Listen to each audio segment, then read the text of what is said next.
The red warning lights flashed across the control panel as Tae-min Kim gripped the steering wheel of his cargo ship. Smoke filled the small cockpit, making it hard to breathe. The engine made terrible grinding sounds that got louder every second. "Come on, old girl," Tae-min whispered to his ship. "Just a little bit longer." His cargo ship, the Morning Star, had been flying through space for 6 days. The ship carried important medical supplies to the outer planets where people were sick and needed help. Tae-min had made this trip many times before. It was supposed to be simple and safe, but nothing was simple anymore. The ship's computer spoke, in a calm voice that did not match the danger. "Engine failure in 30 seconds. Find landing spot immediately." Tae-min looked at the screen showing nearby planets. Most were too far away, but one planet was close enough. Velka Prime, the computer, showed it was a desert world with bad storms and air that might be poison to humans. It was not a good place to land, but it was the only choice. Better than dying in space, Tae-min said to himself. He pointed the ship toward the brown and red planet below. The ship shook as it entered the thick atmosphere. Through the front window, Tae-min could see massive dust storms covering the planet's surface. Lightning flashed inside the brown clouds like angry spirits. The engine died completely. The ship fell like a stone toward the desert below. Tae-min worked fast, trying to control the crash. He turned on the emergency systems and strapped himself tight into his seat. The ground rushed up to meet him. The crash was loud and violent. The ship hit the desert sand and rolled over and over. Metal bent and broke, glass shattered. Tae-min's world became a spinning mess of noise and pain. Then everything went quiet. Tae-min woke up hours later. His head hurt badly and he tasted blood in his mouth. The ship was on its side, half buried in red sand. Broken pieces of metal and plastic covered everything. The smell of burned electronics filled the air. He climbed out of his seat slowly. His left arm was cut and bleeding, but nothing seemed broken. The medical supplies he was carrying were scattered everywhere, but most containers looked okay. Tae-min tried the radio, but it was dead. The computer was broken too. He was alone on a strange world with no way to call for help. Through a cracked window, he could see the desert outside. The sky was dark red, and the wind howled like a wild animal. Sand hit the ship's walls like tiny bullets. This was the thermal storm the computer had warned about, one of the worst kinds of weather on Velka Prime. "Well," Tae-min said out loud, "at least I'm alive." He spent the first day inside the broken ship, waiting for the storm to pass. He found some water containers that were not broken and counted his food supplies. If he was careful, he had enough for maybe 5 days. The second day, the storm got worse. The temperature outside jumped from very hot to very cold every few hours. Tae-min watched the thermometer on his suit go from 50 degrees to minus 20 degrees in just 2 hours. No human was supposed to survive in weather like this, but Tae-min was still breathing. On the third day, the storm finally began to calm down. Tae-min decided he needed to find help. Staying in the broken ship would only lead to a slow death. He put on his emergency suit, took some water and food, and stepped outside. The desert was like nothing he had ever seen. Red sand stretched to the horizon in all directions. Strange rock formations rose from the ground like the bones of giant monsters. The air shimmered with heat, even though his suit said the temperature was still below freezing. Tae-min started walking. He did not know where he was going, but staying still meant death. His suit's air filter worked hard to clean the poison from the planet's atmosphere. The gravity was stronger here than on Earth, making each step feel heavy and tired. Hours passed. The sun was an angry red ball in the dark sky. Tae-min's water was running low and his suit's power was getting weak. His head felt dizzy and his vision was getting blurry. But he kept walking. Far away at a Velkan research station built into the side of a cliff, a young alien named Hana was doing her daily work. She was studying the atmosphere and weather patterns of her home world. Hana was different from humans.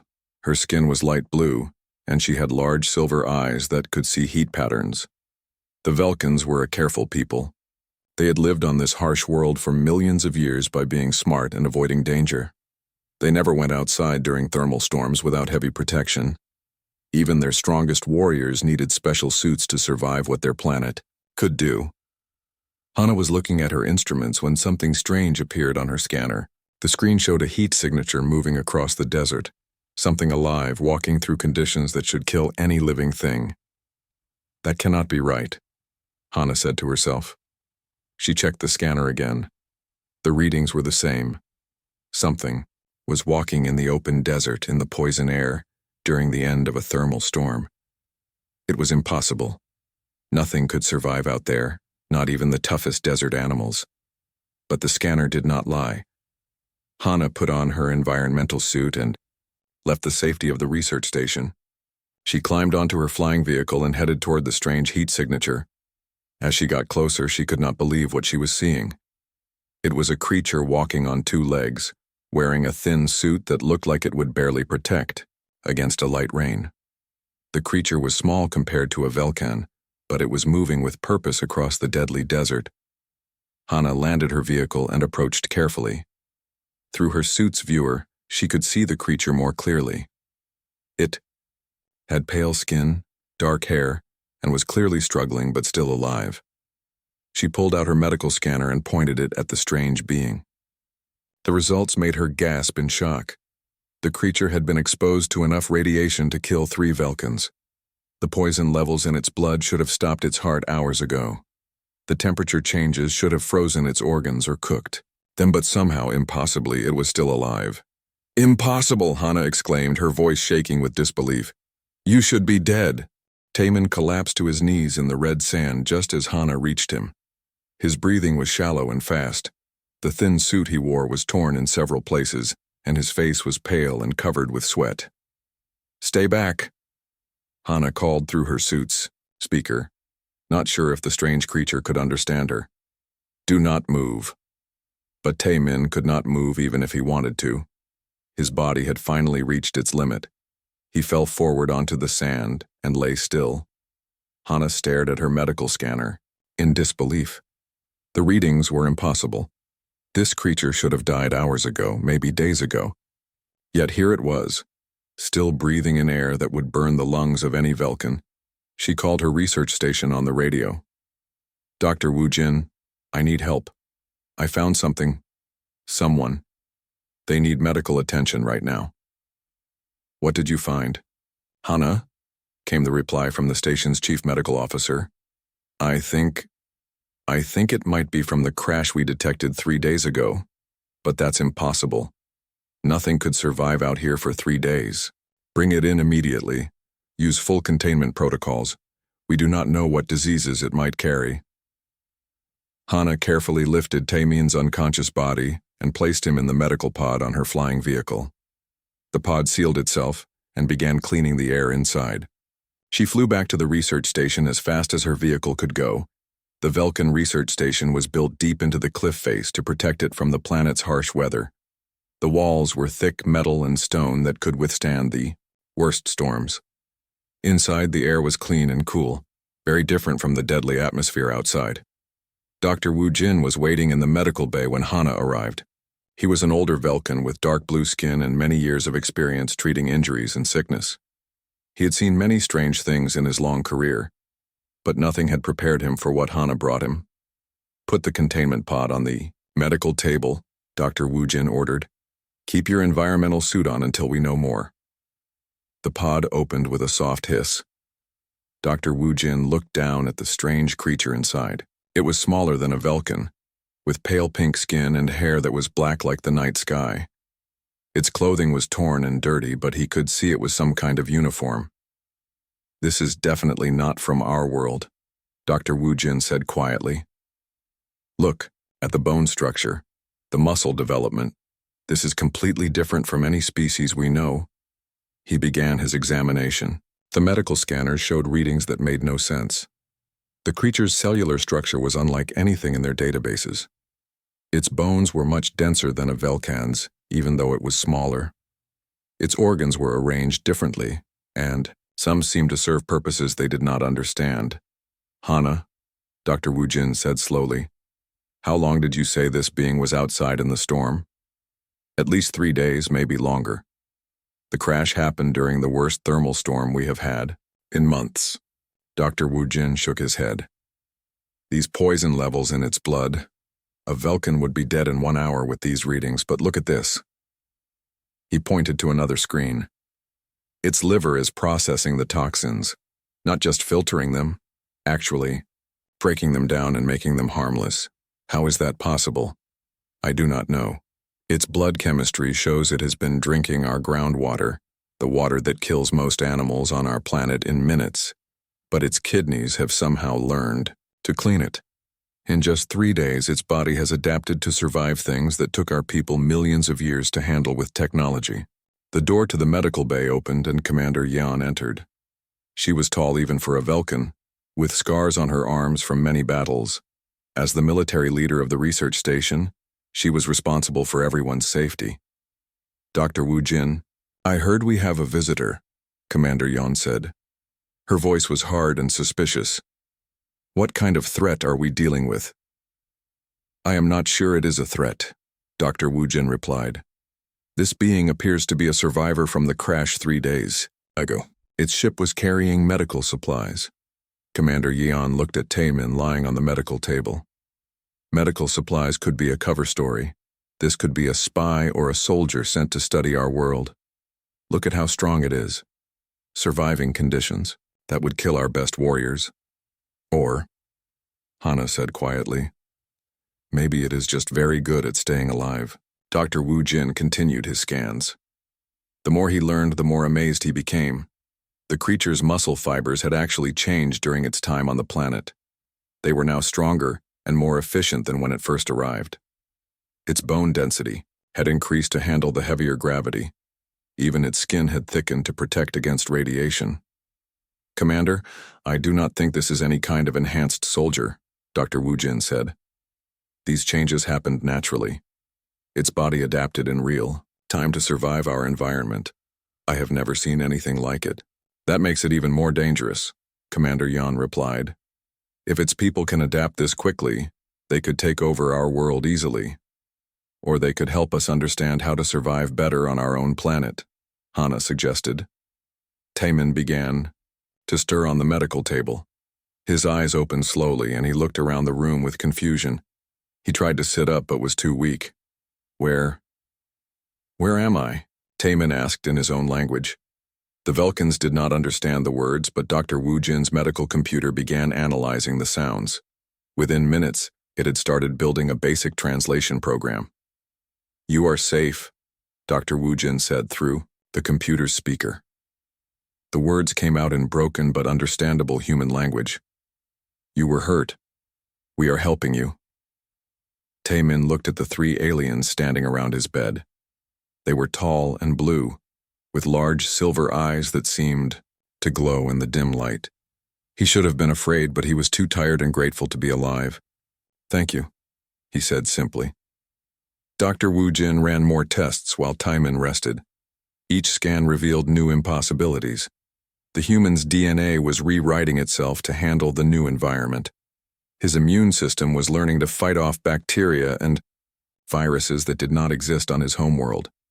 His brain chemistry had even changed to help him think more clearly in the planet's thin atmosphere. This is not just adaptation, Dr. Wu Jin told the others privately. This is evolution happening, in days instead of millions of years. His entire species must be built for rapid change. Commander Yan crossed her arms. That makes them incredibly dangerous, or incredibly useful. Either way, we need to learn more about where he comes from and why he is here. He said his ship carried medical supplies, Hana reminded them. Maybe he was trying to help someone. Or, maybe that is what he wants us to think, the commander replied. As night fell on Velka Prime, Taemin slept in the medical bay while the 3 Velkins debated what to do with him. Outside, another thermal storm was building, with winds that could tear apart mountains and temperatures that could freeze metal. But inside the research station, a human was healing from injuries that should have killed him, his body continuing to adapt to a world that was never meant for his kind. The impossible had become possible, and none of them knew what it meant for the future. 3 days later, Taemin was strong enough to sit up and eat solid food. His body had healed faster than Dr. Wu Jin thought possible. The cuts on his arms were already turning into small scars, and his strength was returning quickly. The translation: computer had learned more of his language, making it easier for him to talk with the Velkans. Taemin was curious about his rescuers, and they were even more curious about him. "My name is Taemin Kim," he told them during breakfast. "I am a cargo pilot from Earth. That is my homeworld." "Earth?" Hana asked. She had never heard of this planet. "How far away is Earth?" "Very far," Taemin said. "Maybe 2 months of travel in a fast ship. My ship was old and slow, so it took me longer to get here." Commander Yeon leaned forward. "Why were you traveling so far from your home?" "I was carrying medicine to sick people on the outer planets," Taemin explained. "There was a plague spreading and they needed help quickly." Dr. Wu Jin was surprised. "You traveled for months through dangerous space to help strangers?" "They were not strangers to me," Taemin said simply. "They were people who needed help. That is enough." The Velkans looked at each other. In their culture, you only helped family and close friends. Helping unknown people was unusual and risky. "Tell us about your people," Hana said. "What are humans like?" Taemin thought for a moment. "We are stubborn, I guess. When we want something, we do not give up easily. We explore new places even, when they are dangerous. We like to solve problems and build things." "How long have your people been traveling in space?" Commander Yeon asked. "Not very long. Maybe 100 years for short trips. Only 50 years for long journeys to other star systems." The 3 Velkans stared at him in shock. Dr. Wu Jin spoke first. "50 years? That is impossible. It took our people 2,000 years to learn how to travel between stars safely." "Maybe humans learn things differently," Taemin suggested. Later that day, Hana remembered something important.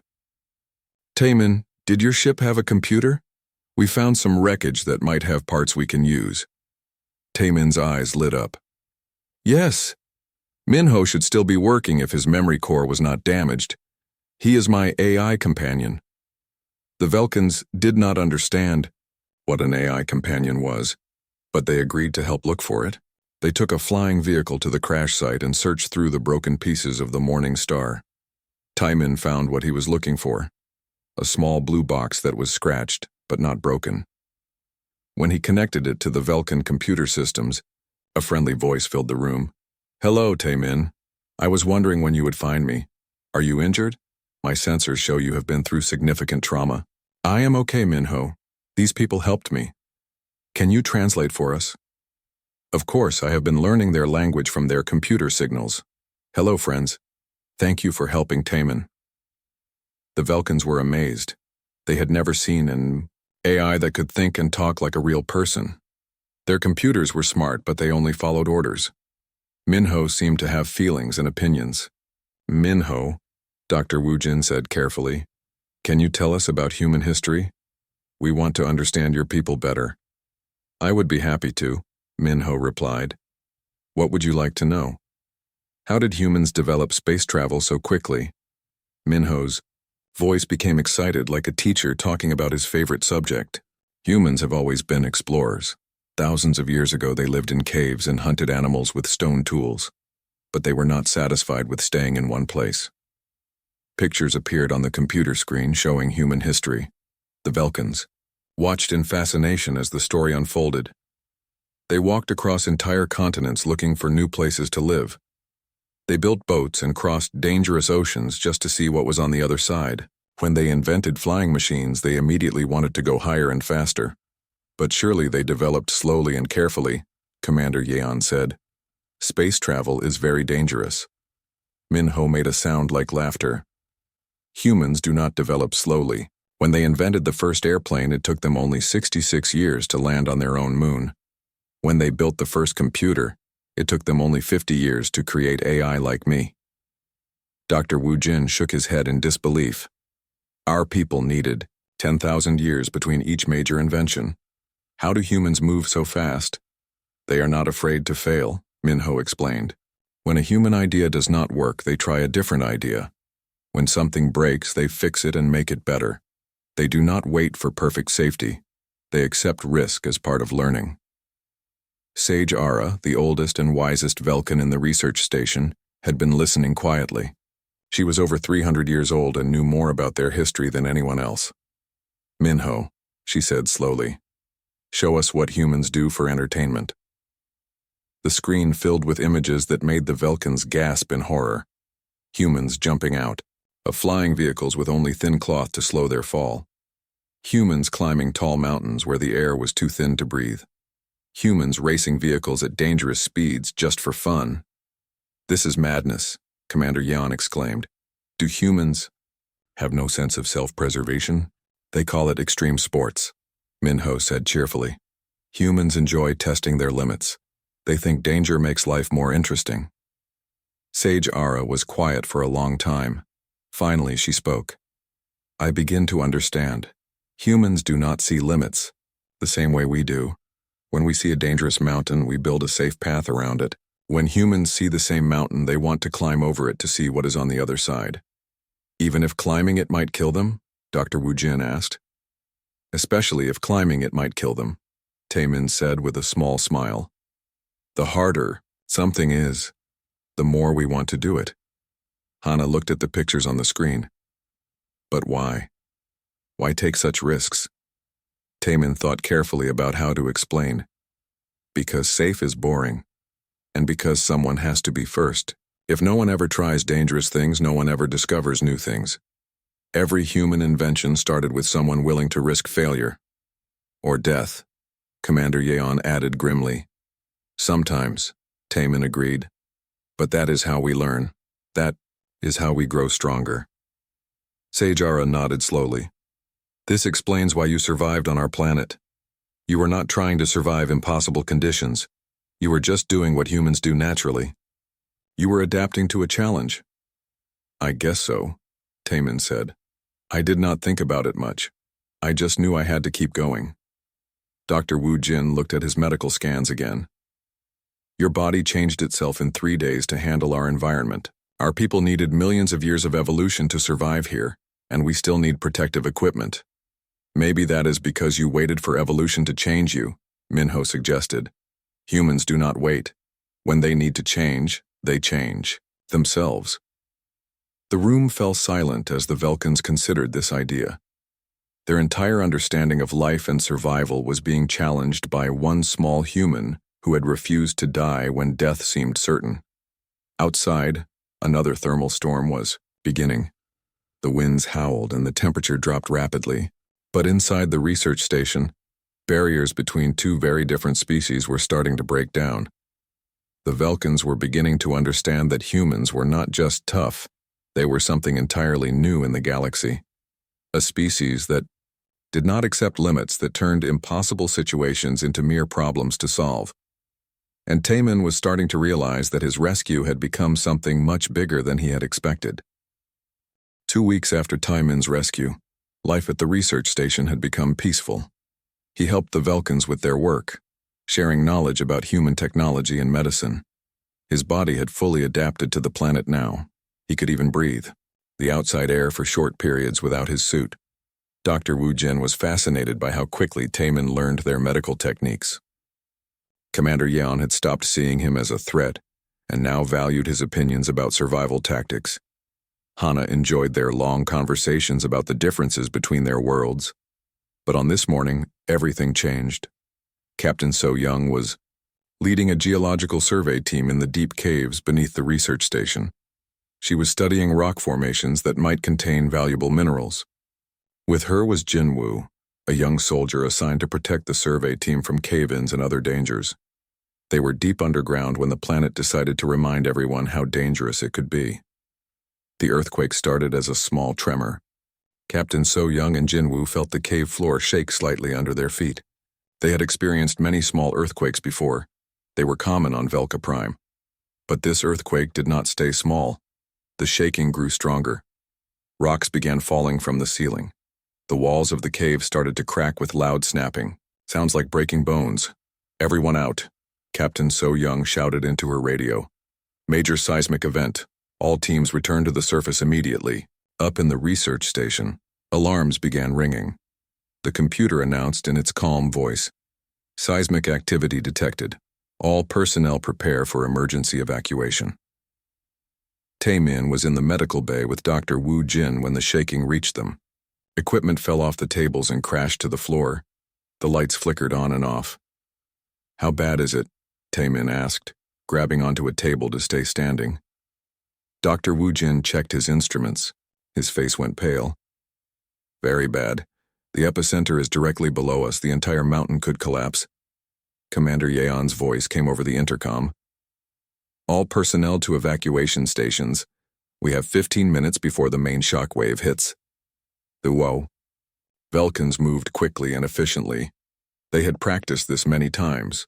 Within 10 minutes, everyone was gathered at the main evacuation tunnel that led to safety outside the mountain. But when they reached the tunnel, they found their worst fear waiting for them. The tunnel was blocked. Tons of rock had fallen from the ceiling, sealing the only safe exit from the research station. The backup tunnel was also blocked. The earthquake had been too strong and too close. "Status report," Commander Yeon ordered. Captain So Young climbed out of the blocked tunnel, covered in dust. "Both main exits are completely sealed. It would take days to clear them, and we do not have days. The mountain is not stable." "What about the emergency exit?" Hana asked. Jinwoo shook his head grimly. "The emergency exit leads through the poison gas chambers in the lower caves. Our environmental suits cannot protect us from that much concentrated toxin. No one has ever survived passing through that area." Dr. Woo Jin checked his readings. "The gas down there is a mixture of volcanic chemicals. Even our best protective equipment would fail within minutes. The concentration is too high." "Commander." Yeon studied the situation. 23 Velkans were trapped in a mountain that was slowly collapsing around them. Their safe exits were blocked, and their only remaining path led through deadly gas that would kill them all. "How long do we have?" she asked. "The seismic readings show another major earthquake coming in approximately 4 hours, Captain So Young reported. "When that hits, the entire research station will be buried." The Velkans looked at each other in despair. In 4 hours, they would all be dead. There was no way out that they could survive. But Tae-min was studying the map of the emergency exit route. His mind was working differently than the Velkans. Where they saw certain death, he saw a difficult problem that might have a solution. "How long is the path through the gas chamber?" he asked. "About 2 kilometers, Jinwoo replied. "But it does not matter. The gas will kill anyone who tries to go through it. Has anyone ever tested how long a person can survive in that gas?" Dr. Woo Jin looked confused. "Why would we test that? We know it is deadly." "But how deadly? And how quickly?" Tae-min continued asking questions. "What exactly does the gas do to the body?" "It burns the lungs and stops the heart," Dr. Woo Jin explained. "Death comes in 3 to 5 minutes for a Velkan, even with protective equipment." Tae-min nodded thoughtfully. "What if someone could move very fast through the gas? What if they could hold their breath and run the entire distance?" Commander Yeon stared at him. "That is impossible. No one can run 2 kilometers while holding their breath, especially not in deadly gas." "A Velkan cannot," Tae-min agreed. "But maybe a human can?" The room fell silent. Everyone was looking at Tae-min with a mixture of hope and horror. "You cannot be serious," Hana whispered. "The gas will kill you." "Maybe," Tae-min said calmly. "But staying here will definitely kill all of us. At least this way, some people might survive." Dr. Woo Jin shook his head frantically. "Your body has adapted to many things, but this gas is different. It is not just poison. It is acid. It will burn through your skin and destroy your organs." "Then I need to move fast," Tae-min said simply. Commander Yeon stepped forward. "I cannot allow you to commit suicide. We will find another way." "What other way?" Tae-min asked gently. "You have been on this planet for millions of years. If there was another way, you would know it." Captain So Young checked her instruments again. 3 hours and 40 minutes until the next earthquake. Tae-min made his decision. "I am going. Someone needs to clear the blockage from the other side so the rest of you can escape. If I die trying, you are no worse off than you are now. And if you succeed? Jin Wu asked. Then everyone lives. Dr. Wu Jin prepared what little protection he could offer. He gave Tai Min the best breathing equipment they had, even though they all knew it would not last long in the gas chamber. He also prepared emergency medical supplies for when Tai Min reached the other side. If he reached the other side, Hana brought him extra water and energy tablets. Please be careful, she said quietly. I will run as fast as I can, Tai Min promised. Commander Yeon handed him the tools he would need to clear the tunnel exit. If you succeed in clearing the path, signal us immediately. We will start evacuation procedures. And if I do not signal? Tai Min asked. Then we will know you tried your best. Tai Min walked to the entrance of the emergency tunnel. Beyond it lay 2 kilometers of deadly gas that had never been survived by any living creature. The path wound through narrow caves and over rocky ground that would be hard to navigate even in good conditions. He looked back at the 23 Velkans who were depending on him. They had saved his life when he crashed on their world. Now it was his turn to try to save theirs. See you on the other side, Tai Min said and stepped into the tunnel. The gas hit him immediately. Even through his breathing equipment, he could smell the burning chemical odor. His eyes began watering, and his skin started tingling where the gas touched it. But Tai Min ran forward into the deadly mist, carrying the hopes of everyone behind him.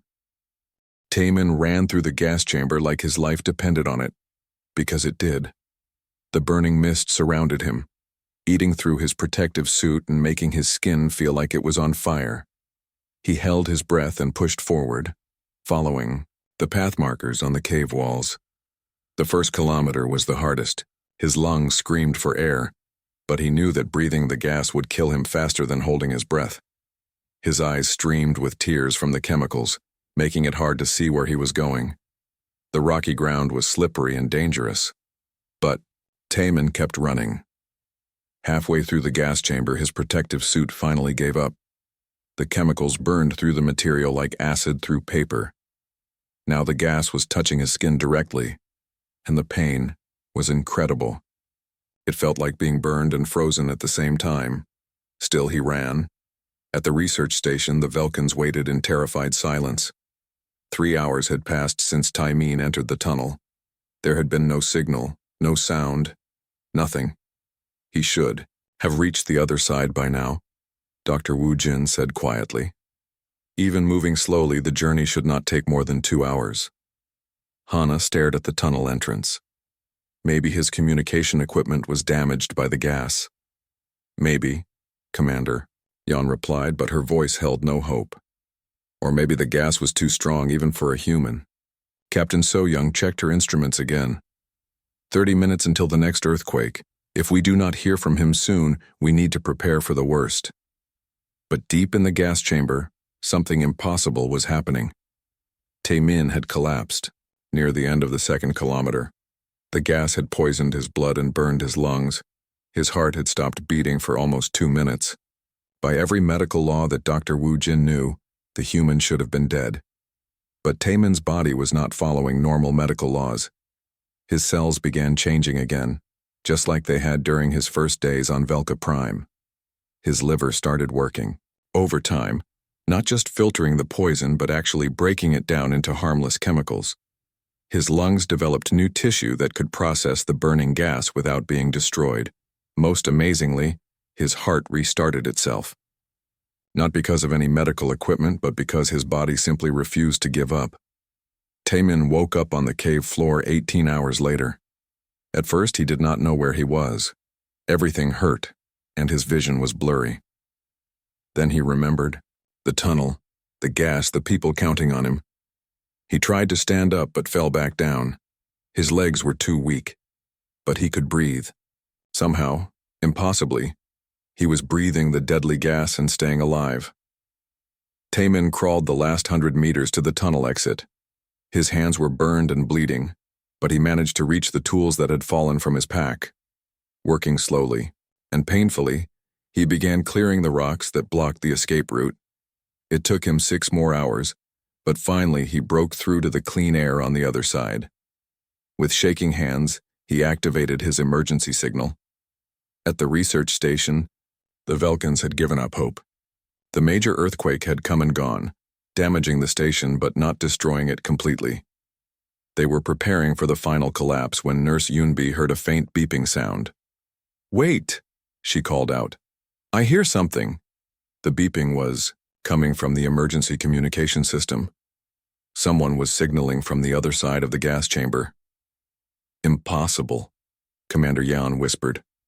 No one could survive that long in the gas, but the signal was real, and it was definitely coming from the emergency exit. The tunnel was clear and the path to safety was open. The evacuation took 3 more hours. One by one, the Velkans made their way through the gas chamber, using the breathing equipment that Taman had somehow managed to repair and improve. The path he had cleared was perfect, wide enough for everyone to pass through safely. When the last Velkan emerged from the tunnel, they found Taman sitting against a rock outside the mountain. He was unconscious again, and his breathing was so shallow they could barely see his chest moving. Dr. Wu Jin immediately began emergency treatment. What he found shocked him even more than Taman's original survival on the desert. "His cellular structure has completely changed," Dr. Wu Jin told the others as he worked. "His lungs have grown new tissue that can process toxic gas like we process normal air. His liver has tripled in size and efficiency. His heart muscle has become stronger than any heart I have ever seen." "But will he live?" Hana asked anxiously. "According to everything I know about medicine, he should have died 3 days ago," Dr. Wu Jin replied. "But this human keeps proving that my knowledge is incomplete." Ambassador Jun arrived at the evacuation site 2 days later. He was a senior diplomat from the Velkan capital, sent to investigate reports of an alien survivor. He expected to find either a dead creature or a simple rescue story. Instead, he found something that would change how the Velkans saw the entire galaxy. Taman had awakened the day before, weak but alive. He was sitting up and talking normally, as if surviving 18 hours in deadly gas was just another Tuesday for him. The medical scans showed that his body had not just survived the gas. It had learned to use it as a source of energy. "This is impossible," Ambassador Jun said after reviewing all the data. "No species evolves this quickly. No creature adapts to new environments in days instead of millions of years. Humans do," Sage Ara said simply. She had been studying all of Minho's historical data about Earth. They do not wait for evolution to change them. They change themselves. "But how?" "By refusing to accept that anything is impossible," Hana answered. "When we tell them something cannot be done, they do it anyway. When we say they should be dead, they decide to live instead." Ambassador Jun looked at Tai Min, who was helping Dr. Wu Jin organize medical supplies with hands that should have been destroyed by acid. "What does this mean for our people?" "It means we have been thinking too small," Commander Yeon said. "We have spent millions of years learning to survive on our world by avoiding its dangers. Humans survive by conquering the dangers instead." A week later, a human rescue ship arrived to pick up Taman. The captain was surprised to find him not just alive, but healthier than when he had left Earth. The Velkans had prepared a detailed report of everything that had happened. As Taman prepared to leave, Ambassador Jun made an official announcement.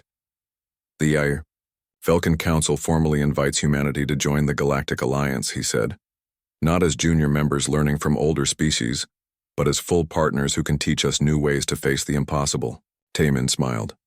"Humans would like that, but I should warn you, we will probably want to explore all the places you consider too dangerous to visit." "We are counting on it," Ambassador Jun replied. As the human ship departed Velka Prime, Hana stood watching from the new research station they had built outside the mountain. The station was designed using human principles, not hiding from the planet's dangers, but working with them. "Do you think we will see him again?" Nurse Yunbi asked. "I think," Hana said with a smile, "that when humans make friends, they do not give up on them easily. Yes, we will see him again, and probably sooner than we expect." She was right. 3 months later, Taman returned as part of the first human-Velkan joint expedition. Their mission? To explore the most dangerous regions of Velka Prime and turn them into places where both species could thrive. The expedition was a complete success, of course. Because when humans and Velkans worked together, the word impossible became just another problem to solve. And on Velka Prime, that was exactly the kind of problem everyone wanted to have.